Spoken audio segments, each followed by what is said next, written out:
స్త్రీతత్వం అనేది ప్రతి ఒక్క మనిషిలో ఉండాలి ఫ్రెండ్స్. స్త్రీతత్వం అంటే స్త్రీకే కాదు, మగవాళ్ళకి గూడా ఉండాలి స్త్రీతత్వం. స్త్రీతత్వం అంటే ఏంటిది? అంటే ఆడ, మగ అని కాదు. ఆడ, మగ అని అది అని ఇంకా వేరేలాగా కాదు.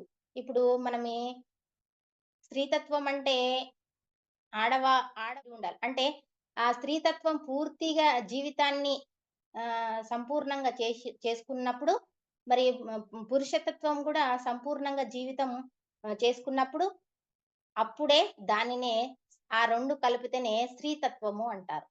అప్పుడు మానవుని జీవితం సంపూర్ణమైన జీవితం అవుతుంది. అప్పుడే సంపూర్ణమైన జీవితం అవుతుంది. అందుకే అప్పుడే శివుడు, అప్పుడు శివుడనబడతాడు.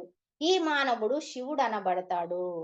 చూసారా ఫ్రెండ్స్? అంటే మనకి ఈ శివునిలో ఈ శివతత్వం అంటే ఇదే.